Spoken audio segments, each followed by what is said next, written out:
नमस्कार।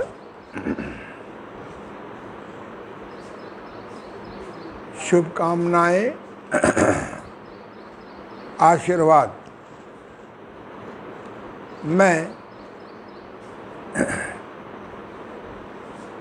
प्राकृतिक चिकित्सा प्लस विशेषज्ञ, योग साधक, योग शिक्षक,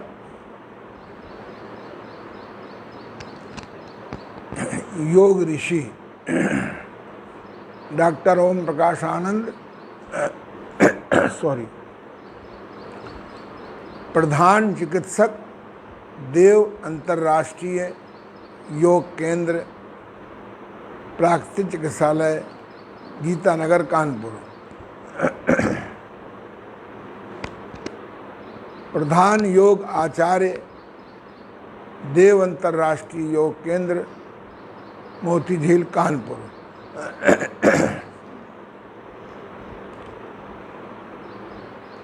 मैं अपनी बात साक्षी ध्यान के संबंध में कुछ कहूँ या आपको अभ्यास कराऊं, उसके पहले कुछ चंद बातें करेंगे। प्रयास करें, आंखें बंद कर लें।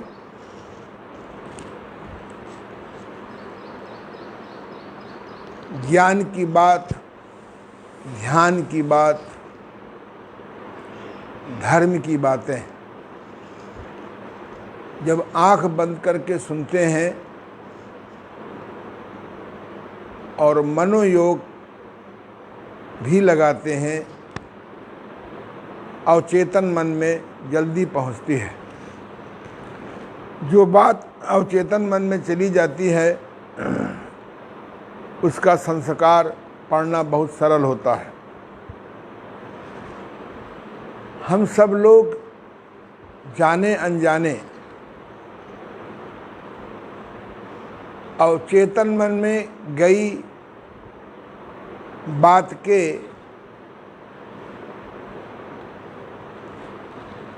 संस्कारों के अधीन हैं।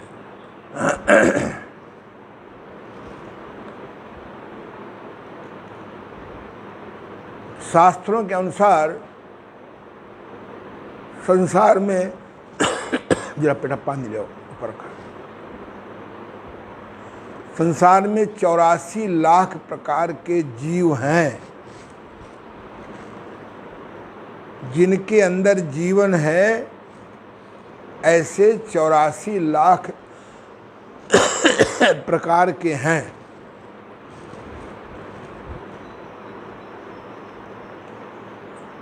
इन जीवों को हम दो भागों में बांट लेते हैं, बल्कि 3 भागों में बांट लेते हैं। जो इन आँखों से दिखाई पड़ते हैं, जो इन आँखों से दिखाई नहीं पड़ते, माइक्रोस्कोप से दिखाई पड़ते हैं, जो माइक्रोस्कोप से भी नहीं दिखाई पड़ते, इलेक्ट्रो माइक्रोस्कोप से ही दिखाई पड़ते हैं। ये खोज अभी और आगे बढ़ सकती है।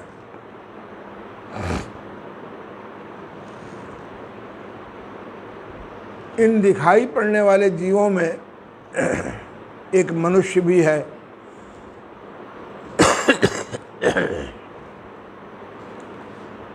और दिखाई पड़ने वाले जितने जीव हैं, इस पर जो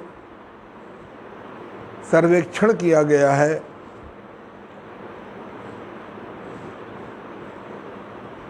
उनमें सबसे ज़्यादा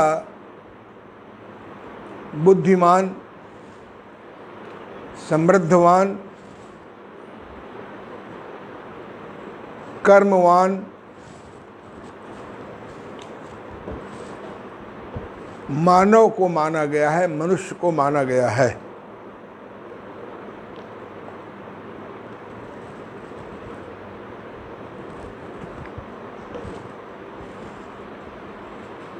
और देखा ये गया है कि अगर सबसे अधिक कोई दिखाई पड़ने वाला जीव है वो मनुष्य ही है,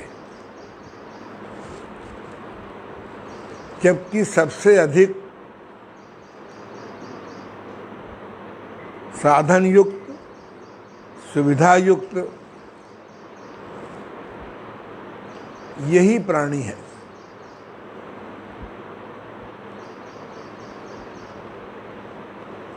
और ये दुख कोई आज का नहीं है।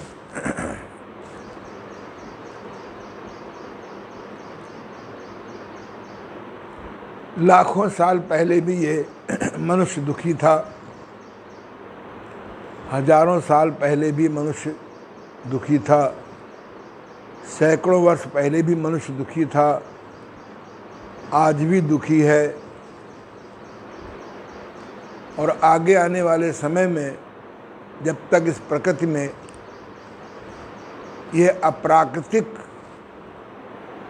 धारणाओं से ढका हुआ प्राणी रहेगा वो दुखी रहेगा। लेकिन इसी मानव जात में जहाँ करोड़ों आदमी दुखी है वहाँ हजारों सैकड़ों आदमी भी सुखी भी है, आनंदित भी है। विषय को बहुत न बढ़ा करके हम दो व्यक्तियों का उदाहरण दे करके बात आगे बढ़ाएंगे। एक बहुत बड़ा संत हुआ है कबीर। कहते हैं कबीर एक जुलाहे को नवजात शिशु के रूप में कहीं पड़ा हुआ मिला था।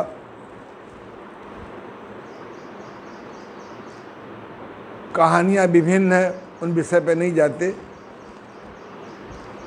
वो उसके पास संतान नहीं थी, ले आया था और दोनों ने मिल करके, उस जुलाहा और जुलाही ने, उसकी पत्नी ने मिलकर बहुत प्यार से पाला।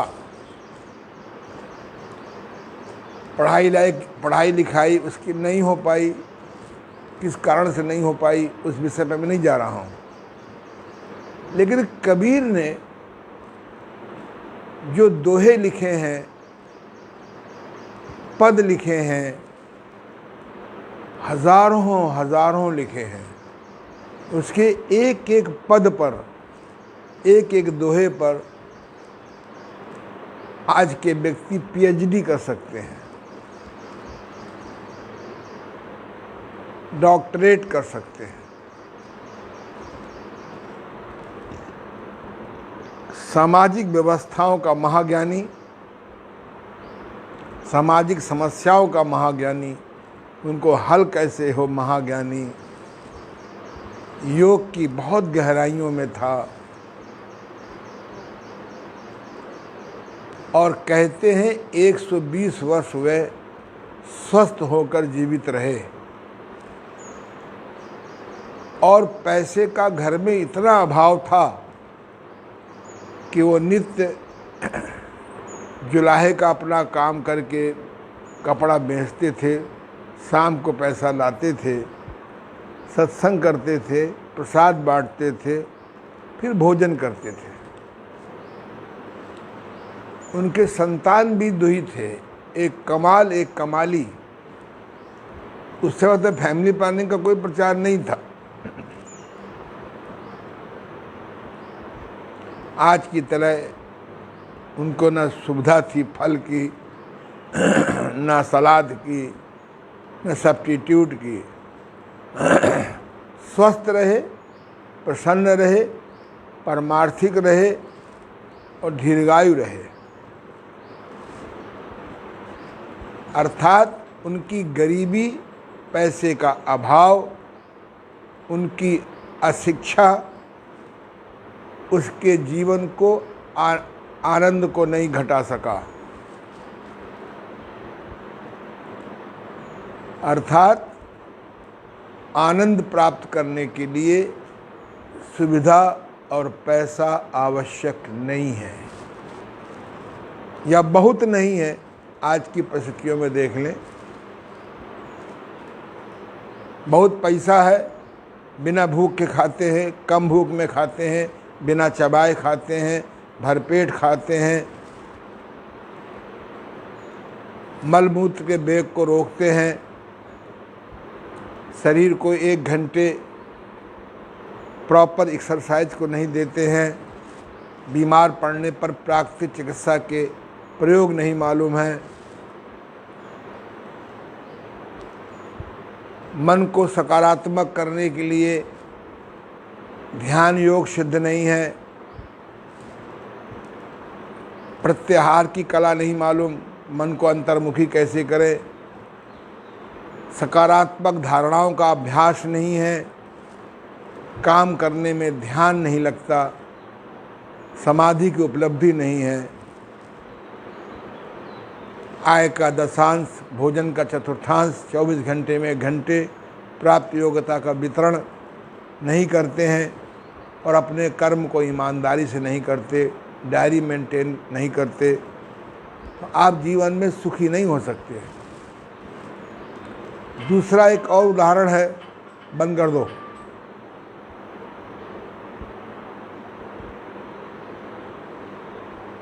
उसको स्टॉप कर दो।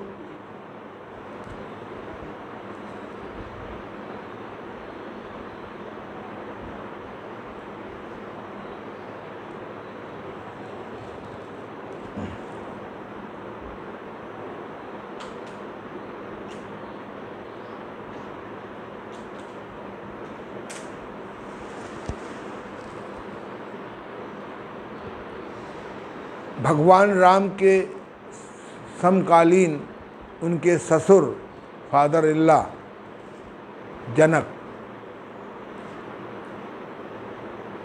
उनके पास भी इतनी संपदा थी, इतनी समृद्धि थी, इतने अधिकार थे, वो भी सुखी थे। वो संतों का सम्मान करते थे, योगियों का सम्मान करते थे, अपने दरबार में बुलाते थे, स्वयं अभ्यास करते थे, उनका भोजन में भी संयम था, सभी इंद्रियों पर संयम था, वासनाओं पर भी संयम था, वह भी सुखी थे, आनंदित थे। अर्थात पैसे की अधिकता भी बाधक नहीं है आनंद को प्राप्त करने में। अर्थात गरीबी या रहीसी, निर्धनता या धनवाननेस, ये हमारे आनंद को सुखी करने को बनाने में ये बाधक नहीं है। हम धनवान हैं,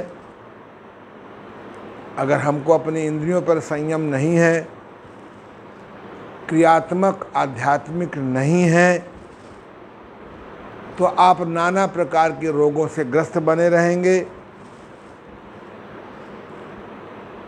छोटी उम्र में भी तमाम असाध्य रोगी हो जाएंगे, या तो प्राकृतिक उम्र 100 वर्ष के पहले मृत्यु का शिकार हो जाएंगे, या हाथी मेरे साथी धक्का मार, नाना प्रकार की गोलियां खा खा के जीवन चलाएंगे।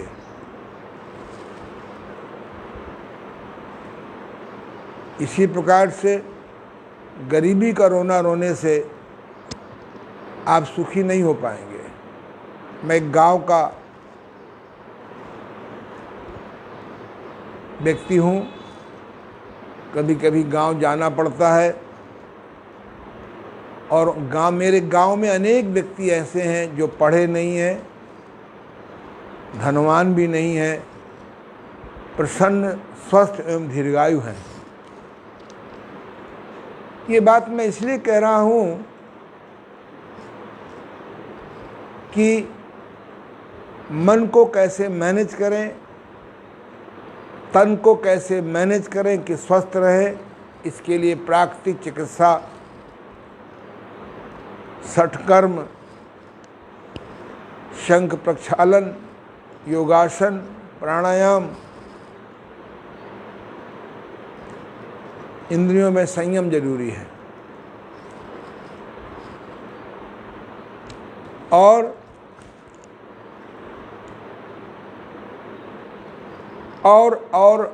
की बीमारी पर नियंत्रण करना होगा। और की बड़ी भयंकर बीमारी होती है। मैं जिस कॉलेज का पढ़ा हुआ हूँ, क्राइस्ट कॉलेज कानपुर से, मैंने 1970 में बीएससी किया था मैथमेटिक्स से।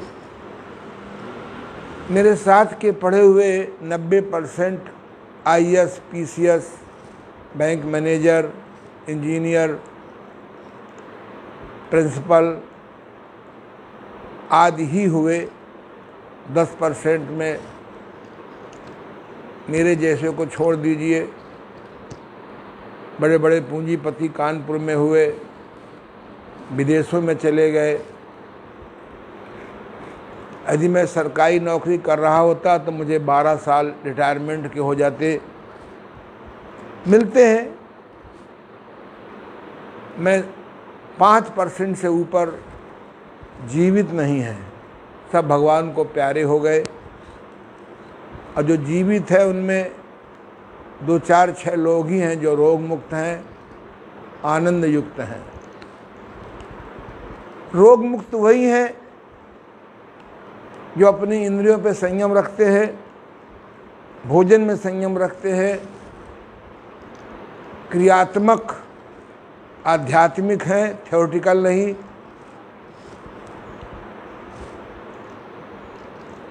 और मेडिटेशन में सुबह शाम बैठते हैं।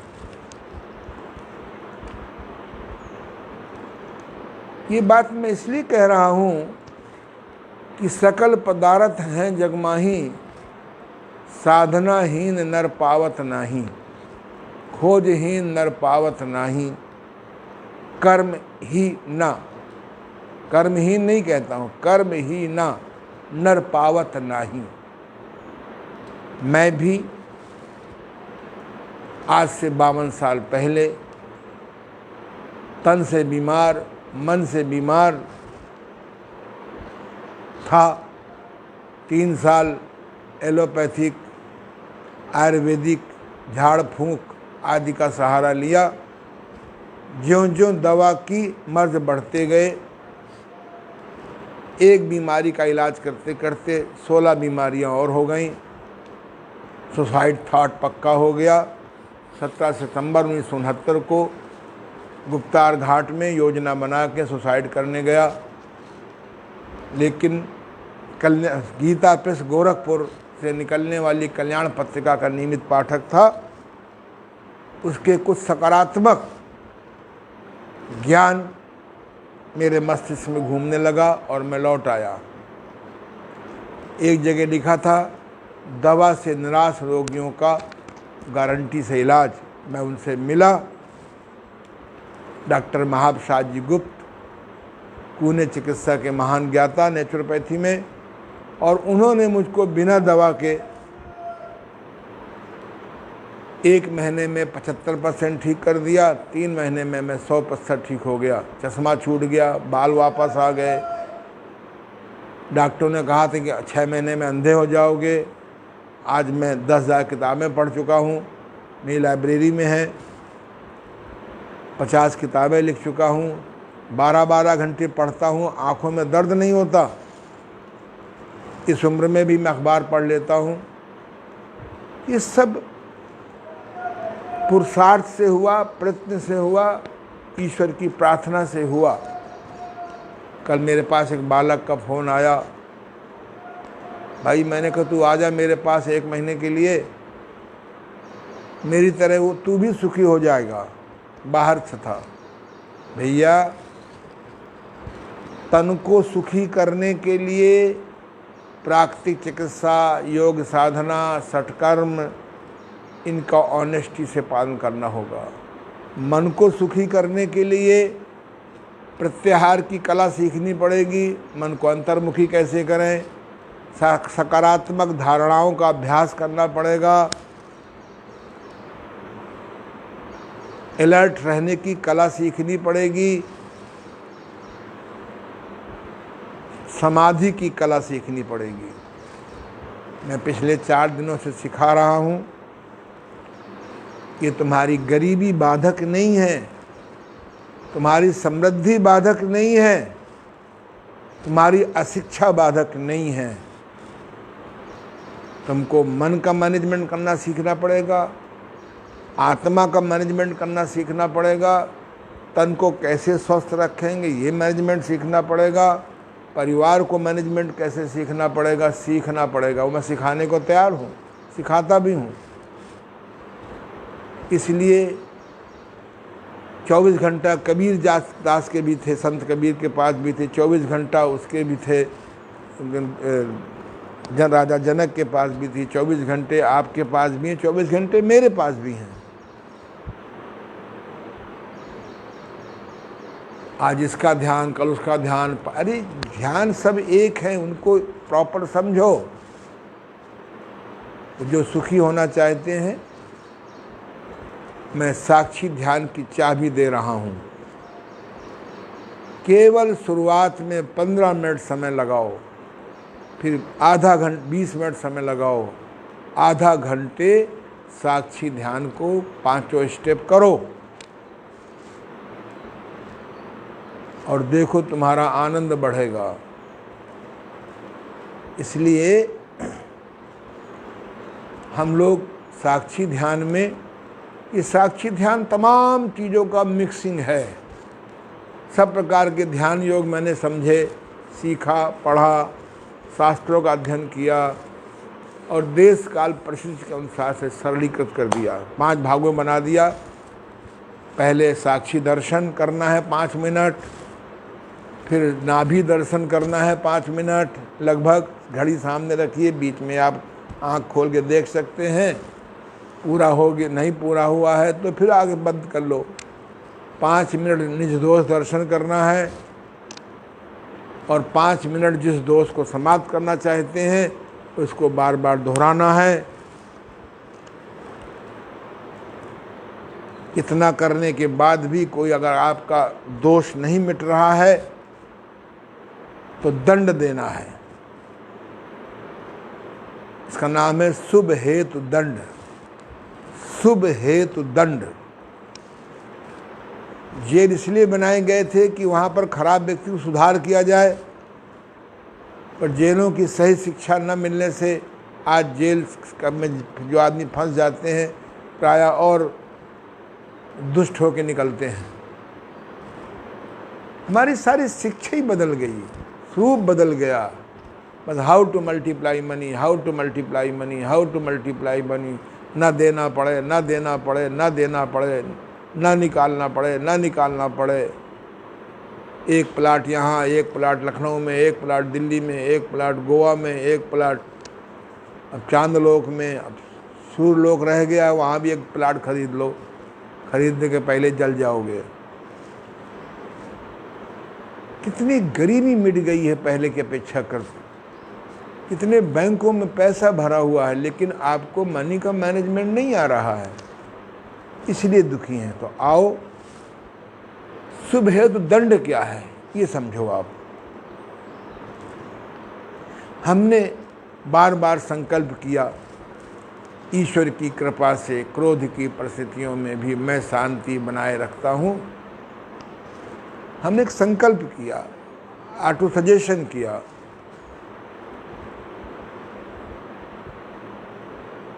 लेकिन फिर भी हमसे गलती हो रही है। एक स्टूडेंट है, मैं उसको शिष्या कह सकता हूँ, क्योंकि आज से 30 साल पहले लगभग मेरे पास पढ़ने साल भर आई थी। बीमार नहीं थी, नाम नहीं बताना चाहता। बहुत मनोयोग से सीखा, ऑलरेडी किसी विषय पर पीएचडी थी, श्रद्धा से भरी हुई थी, चरित्रवान थी, ज्ञान की खोज में थी। एक दिन मुझसे उसने फ़ोन किया शिक्षा पूरी होने के बाद कि गुरुजी, मैं ईमानदारी से योगाभ्यास नहीं करती हूँ, इसके लिए क्या करूँ? ईमानदारी से ध्यान में नहीं बैठती हूँ, इसके लिए क्या करूँ? कभी कभी भोजन में गड़बड़ी हो जाती है, बिना भूख के खा लेती हूँ, बिना चबाए खा लेती हूँ, ज़्यादा खा जाती हूँ। तो मैंने इसका एक ही उपाय है, जब भी गलती हो जाए और अनुभव हो तो अपने वर्कर से, सेवक से 100 रुपया तुरंत मेरे पास भिजवा दिया करो दंड रूप में। देखना 1 महीने बाद गलतियाँ बहुत कम होंगी या नहीं होंगी। 30 साल पहले 100 रुपये का बहुत महत्व था। अगर आज मुझसे पूछेंगे तो मैं कहूँगा भैया, गरीब हो तो 100 रुपया, मध्यम हो तो 500 रुपया, बड़े हो तो 1000-2000 रुपया तुरंत भेजो मेरे पास। वो मैं व्यक्तिगत काम में नहीं लगाऊंगा, लोगों के हेल्प में लगा दूंगा।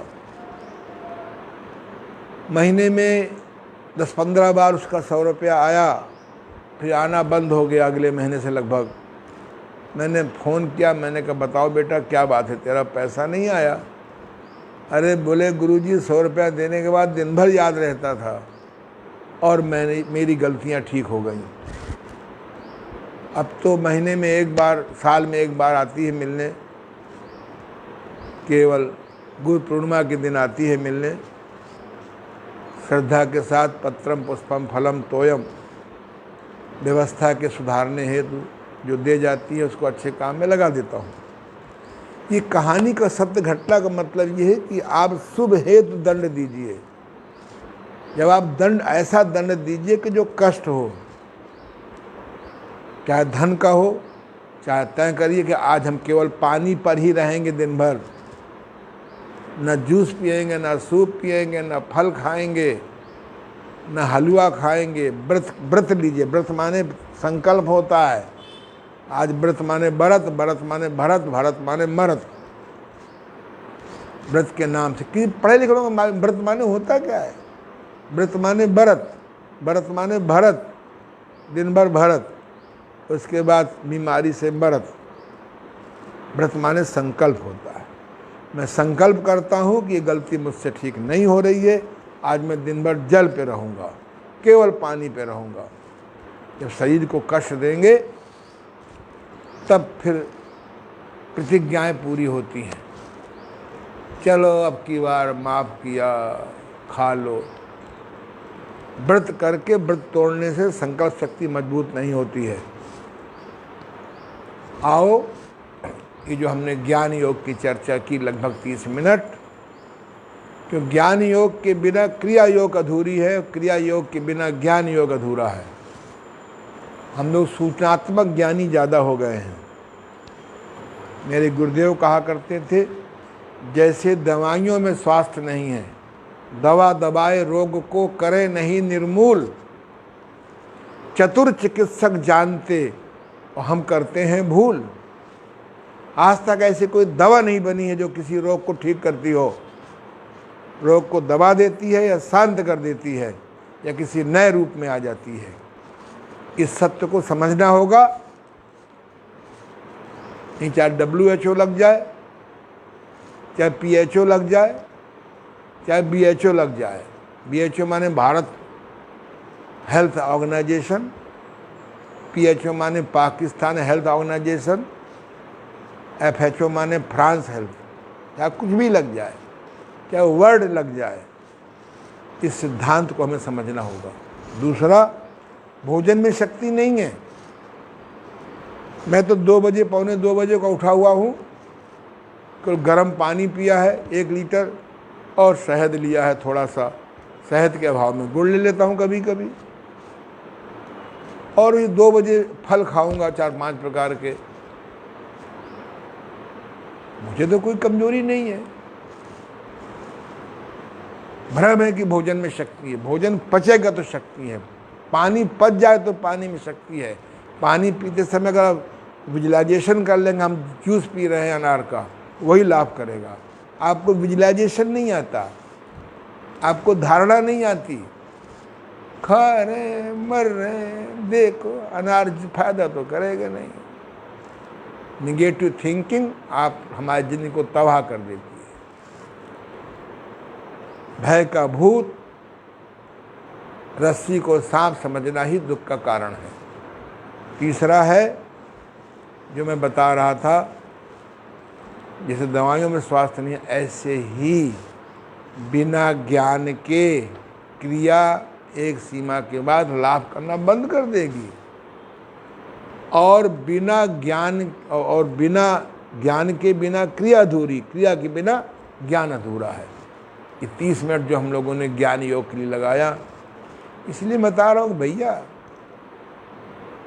साधना करने से लाभ होगा। ये नहीं कि पंडित जी तुम जाप करो हम पाप करें, मिलावट करें, घटतौली करें, हैं 2 रुपए की चीज़ झूठ बेल करके 2 लाख में बेचें। कुदरत आपको छोड़ेगी नहीं, प्रकृति आपको छोड़ेगी नहीं। भगवान ने यहाँ पर गुप्त रूप से चित्र लगा दिया है, चित्रगुप्त कैमरा लगा दिया है। हमारी एक भी नेगेटिव थॉट को दंड देना पड़ेगा। इसलिए हम एक प्रार्थना कहा करते हैं, चलो हाथ जोड़ लो, पहले प्रार्थना दोहरा लें, फिर आगे बढ़ेंगे। हे परमपिता परमेश्वर, जोर से बोलो, हे परमपिता परमेश्वर आपकी जय हो। हे परमपिता परमेश्वर आपकी जय हो। हे परमपिता परमेश्वर आपकी जय हो। आप सर्वत्र हो, अर्थात सब जगह हो। आप सर्वज्ञ हो, आप सब कुछ जानते हो मेरे बारे में। आप सर्वशक्तिमान हो, आप मेरी सभी समस्याएं हल कर सकते हो। आप परम दयालु, आप न्यायकारी होते हुए भी परम परम परम दयालु हो। इसलिए मुझसे या मेरे परिवार के अमुक व्यक्ति से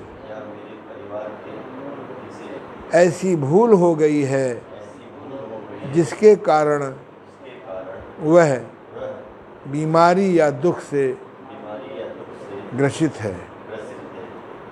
मुझे या अमुक व्यक्ति को जिसके लिए कहना हो क्षमा करें, उसको माफ़ करें, दया करें और हमें अपनी जादुई शक्ति से स्वस्थ करें, स्वस्थ करें, स्वस्थ करें, या हमें मार्गदर्शन दें हम क्या करें।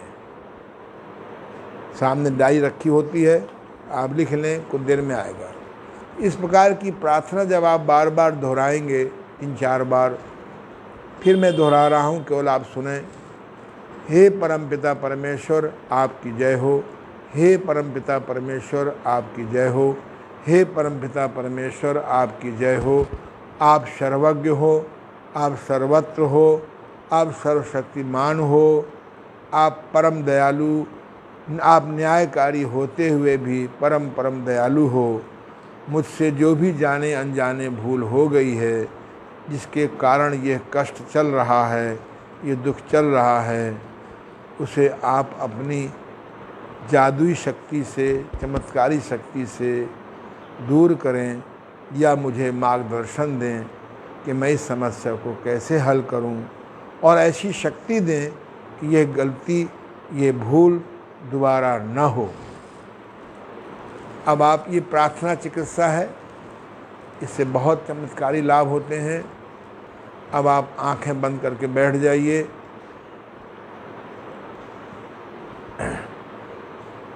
पाँच मिनट के लिए मन को आज़ाद कर दीजिए। मन जहाँ जाए जाने दीजिए।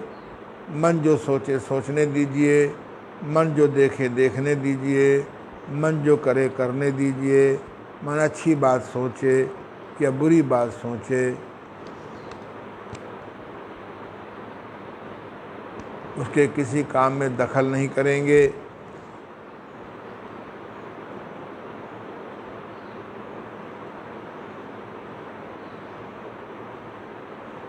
एज इट इज़ विचारों को देखते रहिए। बाहर की कोई भी धुन सुनाई पड़े उसको बाधा न मानिए। बाधा को बाधा नहीं मानेंगे तो बाधा करना बंद कर देगी। इसको साक्षी दर्शन कहते हैं। ऐसा करोगे तो कुछ देर में या तो सो जाओगे या खो जाओगे या विचार मुक्त हो जाओगे। सो जाओगे तो मस्तिष्क को आराम मिलेगा, खो जाओगे तो मन को आराम मिलेगा, और विचार मुक्त हो गया तो समाधि लग जाएगी। समाधि शुरुआत में एक पल को लगेगी, फिर एक क्षण को लगेगी, फिर एक सेकंड को लगेगी, फिर एक मिनट को लगेगी, फिर 10 मिनट को लगेगी। फिर आप इसका टाइम अपने आप साधना करके बढ़ाते रहें। प्रारंभ करिए, साक्षी दर्शन का अभ्यास करिए अगले आदेश तक।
अब धीरे से अपने मन को पेट पर ले जाएं,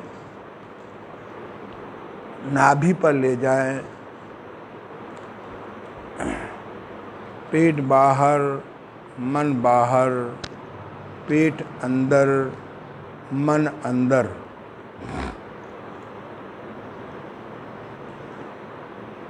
प्रयास करें नाभि का एक भी धड़कन, एक भी स्पंदन, पेट की एक भी हलचल आगे पीछे होने की आपकी बिना जानकारी के न होने पाए। फिर भी हो जाए उसका अपराध बोध नहीं करेंगे। पेट बाहर, मन बाहर, पेट अंदर, मन अंदर।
पेट बाहर, मन उसके साथ बाहर, पेट अंदर, मन उसके साथ अंदर।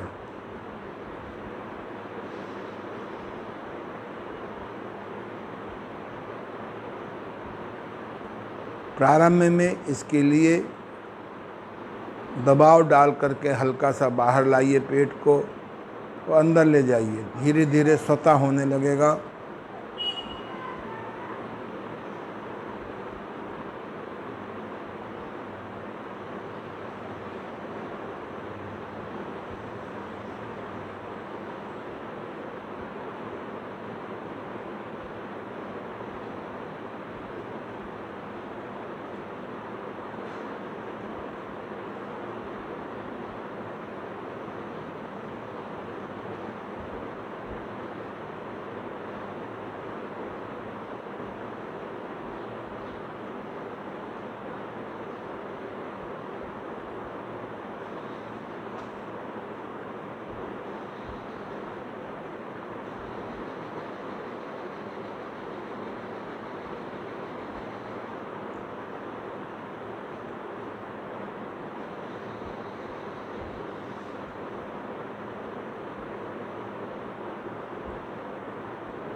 बीच में कोई सांसारिक विचार आ जाए, उसका अपराध बोध नहीं करेंगे, होता है। बीच में कोई महत्वपूर्ण काम याद आ जाए, सामने कॉपी पेन खुली रखिए, लिख लीजिए, फिर आंख बंद कर लीजिए।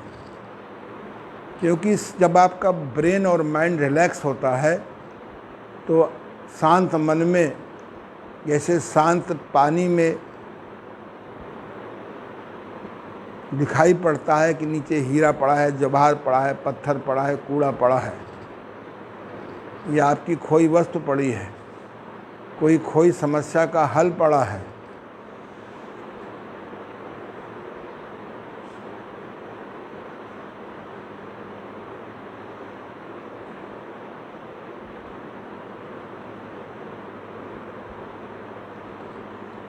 तीसरा निज दोष दर्शन। अब आप जब आपका ब्रेन, आपका मस्तिष्क रिलैक्स हो गया, विश्रामित हो गया, आपका मन विश्रामित हो गया, अनजाने एक पल को, एक क्षण को, एक सेकंड को समाधि में चले गए, तो आपका मन मैनेज हो गया, शक्ति से भर गया। तो आप अपने दोष को देखिए, क्योंकि समाधि एक शीशा बन जाता है। शांत मन शीशे का काम करता है, लुकिंग ग्लास का काम करता है। ओ हो, मैं क्रोध बहुत करता हूँ, मैं आलस्य बहुत करता हूँ, मैं काम को टालता बहुत हूँ, मैं अपने बॉस को बेवकूफ़ बहुत बनाता हूँ, मैं झूठ बहुत बोलता हूँ, मेरी नीयत अच्छी नहीं है, मैं लोगों को वासना की दृष्टिकोण से देखता हूँ, मैं लोगों को समय पर मजदूरी नहीं देता हूँ, मैं झूठ बोल बोल करके छुट्टी लेता हूँ, मैं अपने सहयोगियों से ईर्ष्या करता हूँ। ऐसे नाना प्रकार के दोष, फॉल्ट आपको दिखने लगेंगे। आप एक एक फॉल्ट को सकारात्मक शुभ स्वीकृति बना करके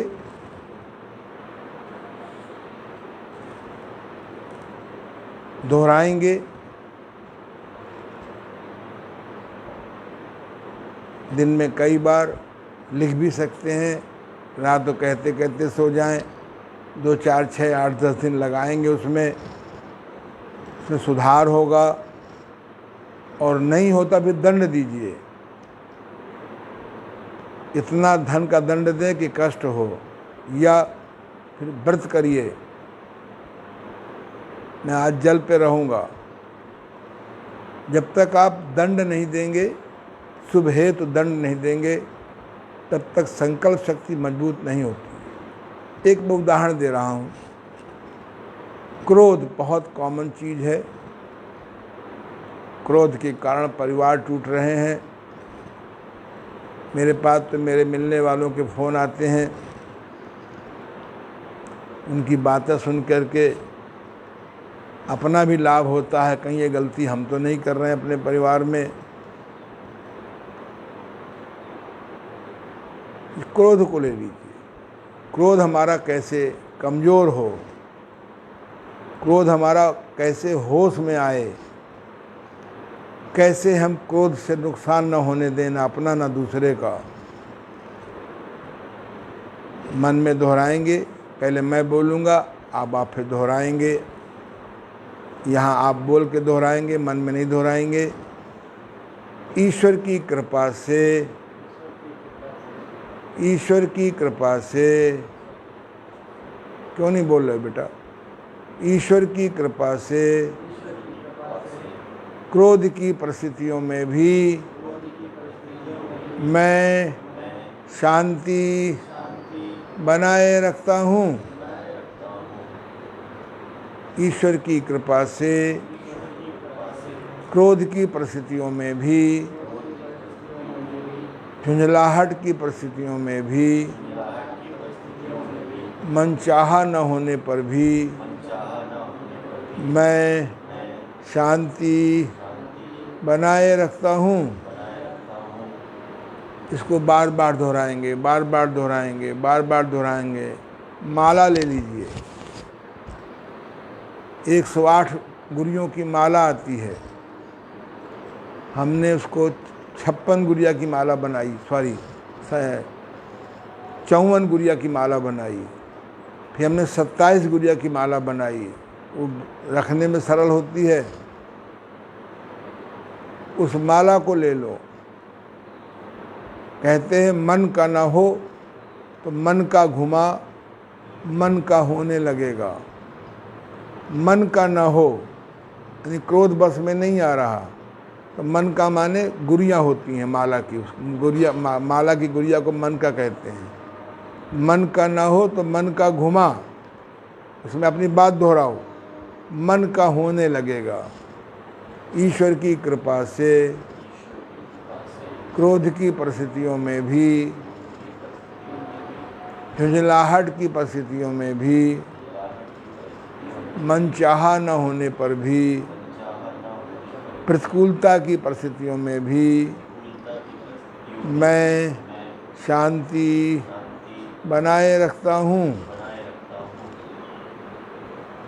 आप किसी से नाराज़ हो गए हैं तो मन में दोहराइए, ईश्वर की कृपा से मैं अमुक को क्षमा करता हूँ, जिसके कारण मेरा दिल दुख गया है।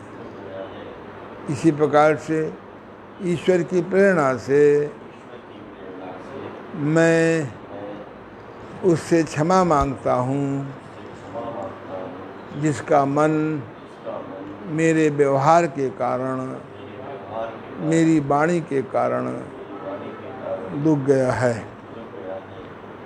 ये मेरी पुस्तक है साक्षी ध्यान, है तुम्हारे पास?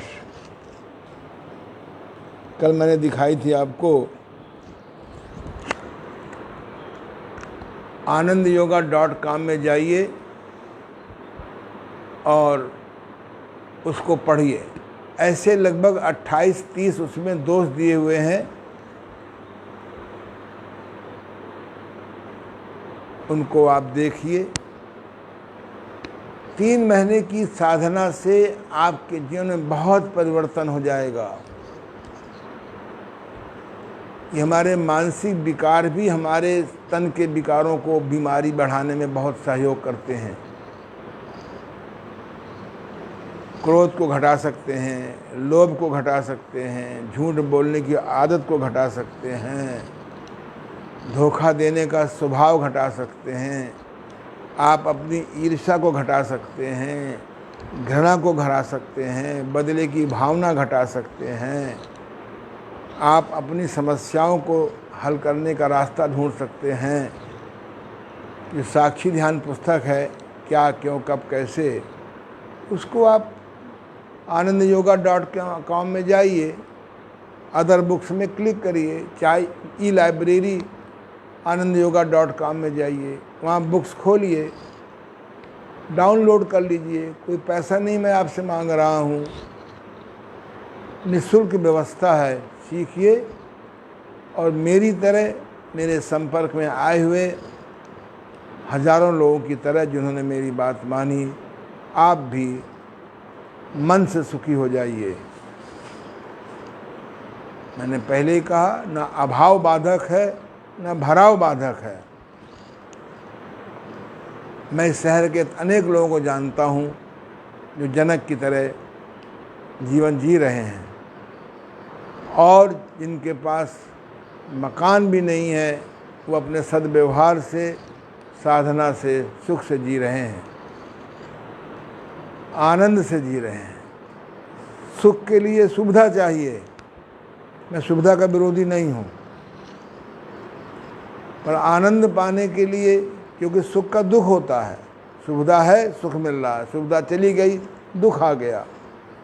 पर जब आनंद को प्राप्त कर लेंगे, आनंद का अपोजिट नहीं है, विलोम नहीं है, इसमें विकास है, आनंद स्क्वायर, आनंद क्यूब। साधना से ही सिद्धि मिलती है। साथ में योगासन करिए, प्राणायाम करिए, ध्यान करिए, 24 घंटे में 1 घंटे तन को निकालिए, 1 घंटे मन को निकालिए, आत्मा को निकालिए, 1 घंटे परिवार को निकालिए, संस्कार डालने वाली जगह पे जाइए। नहीं तो सब कुछ होने के बाद भी रोते हुए पैदा हुए हैं, रोते हुए ही जीवन कट जाएगा, रोते हुए ही मर जाएंगे। संसार में मनुष्य एक ऐसा प्राणी है जो पैदा होते ही रोना शुरू करता है। मैंने कभी गाय की डिलीवरी को देखा है, बछड़े को रोते नहीं देखा। भैंस की डिलीवरी देखी है, भैंस को रोते नहीं देखा। जो हमारे पालतू पशु हैं, इनकी जब डिलीवरी देखो तो कोई नहीं रोता है। मनुष्य एक ऐसा प्राणी है क्योंकि पिछले जन्म में उसने मालिक को रुलाया है, नौकर को रुलाया है, माँ बाप को रुलाया है, बेटे को रुलाया है, भाई को रुलाया है, पत्नी को रुलाया है, पति को रुलाया है। अरे भैया, जो बोओगे वही तो काटने को मिलता है हम लोगों को। कुछ लोग नहीं रोए तो रुलाया गया। गोस्वामी तुलसीदास जी नहीं रोए, राम बोला, नाम ही था गोस्वामी तुलसीदास जी का, राम बोला, घर से निकाल दिया गया। बोले असगुण है।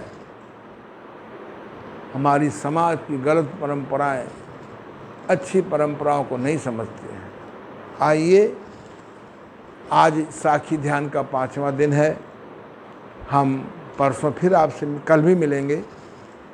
और जैसा कि आप जानते हैं कि हमारे इस संस्थान में पिछले लगभग 20 वर्षों से रेकी विद्या सिखाई जाती है।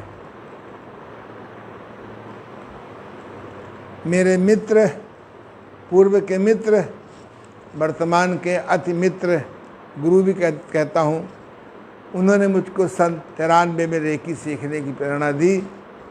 उसको मैंने मजाक में उड़ा दिया। मैंने कहा ये भी पैसा कमाने का, लूटने का नया धंधा है। फिर हमारे एक मित्र हैं श्री विमलेश अवस्थी जी, एक दिन मेरे पास आए। उन्होंने कहा कि गुरुजी, डॉक्टर साहब, मैं एक विद्या सीख के आया हूँ। मैंने कहा क्या? बोले रेकी। उन्होंने मुझे रेकी के बारे में बहुत विस्तार से बताया। क्योंकि मुझसे बहुत श्रद्धा रखते हैं, मैं उनसे बहुत प्रेम करता हूँ। रेकी क्या है, रेकी सीखना क्यों ज़रूरी है, रेकी सीखने से क्या क्या लाभ होंगे, रेकी जीवन से कैसा हमारा ईश्वर से कनेक्शन हो जाएगा, कैसे डिवाइन पावर को जब चाहें उतारें, उन्होंने बहुत विस्तार से बताया है।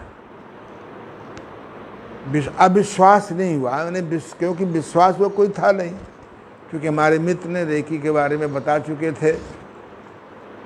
फिर मैंने अपने मित्र द्वारा दी हुई पुस्तक रेकी को पढ़ा, फिर पता लगाया तो मालूम पड़ा कि यहाँ पर एक व्यक्ति आते हैं, खत्री जी, एक आते हैं यहाँ मुरलीधरन जी, सुब्रह्मण्यम जी। तो उस समय तीनों लोग रेकी सिखाने आते थे शहर में। उनके संपर्क में गया, उनसे कुछ सीखा, उनके लेक्चर सुने, लोगों से मिला। मालूम पड़ा कि रेकी की जो साधना सीख रहे हैं, सीख गए हैं, और जिन्होंने उसका अभ्यास किया है, उनका जीवन सकारात्मक हो गया, दुख घट गए, बड़ी बड़ी समस्याएं हल हो गईं, पति पत्नी का टकराव हट गया, मालिक नौकर का टकराव घट गया, बहुत लाभ। उन्होंने बताया कि जैसे इस बिजली से हम लोग पंखा चलाते हैं, रॉड जलाते हैं, बल्ब जलाते हैं, कपड़ा धोते हैं, ट्रेन चलती है, अब तो गाड़ियाँ कार चलने वाली हैं, ऐसे ही जो डिवाइन पावर है, जो डिवाइन इलेक्ट्रिसिटी है, ईश्वरी विद्युत है, उससे हम बड़ी बड़ी रोग ठीक करने में सहायता ले सकते हैं, बड़ी बड़ी समस्याएं हल करने में समझता सकते हैं। फिर मैंने उसको, अपनी पत्नी को कहा कि तुम्हारे पास समय है, और महिलाएं प्रायः बहुत जुझारू भी होती हैं कोई विद्या सीखने के लिए। कि मेरी पत्नी पूनम जी ने खत्री जी से सीखा, रेकी फर्स्ट, रेकी सेकंड, करुणा रेकी आदि। फिर मैंने कहा भाई ये तो आते हैं चले जाएंगे, इस कानपुर में एक विद्यालय होना चाहिए। फिर उन्होंने, हमारी पत्नी पूनम जी ने 5 लोगों से, विभिन्न लोगों से रेकी सीखी। फिर किताब फिर शुरू किया गया। तो कल आपको हम रेकी क्या, रेकी का अर्थ क्या है, रेकी क्या है, रेकी सीखने से लाभ क्या होगा, रेकी सीख करके आप किस प्रकार से अपने जीवन को बिटर से बेटर बना सकते हैं, किस प्रकार से चक्रों को खोलें, दिखा दो। ये है इस प्रकार के जो बॉडी में 7 चक्र होते हैं, ये देखो, ये जो 7 चक्र होते हैं, तुम ही दिखा दो। अच्छा, ये देखो, ये देखो, ये बॉडी में 7 चक्र होते हैं। मूलाधार चक्र दिखाई पड़ रहा है, स्वाधिष्ठान चक्र, मणिपूरक चक्र, हृदय चक्र, विशुद्ध चक्र, आज्ञा चक्र, सहस्त्र चक्र।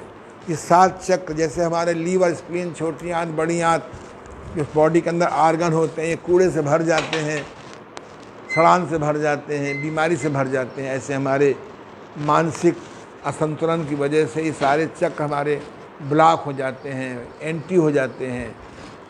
चाहे के भी हम जीवन में आनंद नहीं प्राप्त कर सकते हैं। तो कल ऑनलाइन 7 से 8 इस पर बहुत विस्तार से बताया जाएगा। कल कौन तारीख है बेटा? 8, कल 9 है। फिर 10 तारीख को यहाँ 10 तारीख को फर्स्ट रेकी सिखाई जाएगी, 11 तारीख को सेकंड रेकी सिखाई जाएगी, और 12 तारीख को क्रिस्टल थेरेपी, ये आपका डाउजिंग थेरेपी, ये बड़ी काम की चीज़ें हैं। और फिर आपका ये